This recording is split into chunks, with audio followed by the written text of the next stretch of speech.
স্বপ্নটা এবার হয়ে যাবে বেলা, সত্যি হ্যাঁ ঠিক এই গানটাই মাথায় এসেছিল যখন এক টুকরো গ্রিসের স্যান্টোরিনিতে এসে পৌঁছই।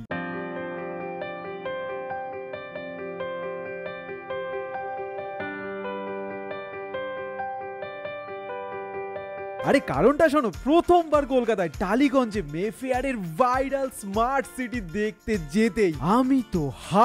এমন এক শহর গড়তে চলেছে যেখানে স্মার্ট টেকের সাথে অ্যাস্থেটিক্যালি মন ভালো করে দেওয়া 810 স্কোয়ার ফিটের 2 বিএইচকে কিংবা 1040 স্কোয়ার ফিটের বিশাল বড় 3 বিএইচকে রুমটাই শুধু পাবো না, ব্যস্ত জীবনে না এই নেচারের শান্তি এনে দেওয়া সবুজে ভরা চারিদিকটা। তবে হ্যাঁ 5G জেনারেশন, তাই রুমে কিন্তু সবই আবার স্মার্টলি করা। এছাড়াও না ইলেকট্রিক গাড়ি আছে, ইভি চার্জিং স্টেশন পার্কিং এ রয়েছে, 24 ঘন্টায় তো সিসিটিভি সার্ভেলেন্সে থাকছে কমপ্লেক্স, ফোনের অ্যাপে গেস্ট এলে নোটিফিকেশন, লবি কিংবা পার্ক যেখানেই যাও wifi free, entertainment, gym, community hall, parking, বাচ্চা কিংবা বয়স্ক সবার কথা না মাথায় রাখা হয়েছে। আর হ্যাঁ এখন তো এই মেফেয়ারের স্মার্ট সিটির বুকিং অন হয়ে গেছে, তাই চট করে গিয়ে না টালিগঞ্জের পাশেই এই মেফেয়ারের স্মার্ট সিটির এক্সপিরিয়েন্স সেন্টারটা অবশ্যই একদিন নিজের স্বপ্ন পূরণ করতে, স্বপ্নকে দেখতে জাস্ট ভিজিট করে এসো একবার এই নাম্বারে কল করেই।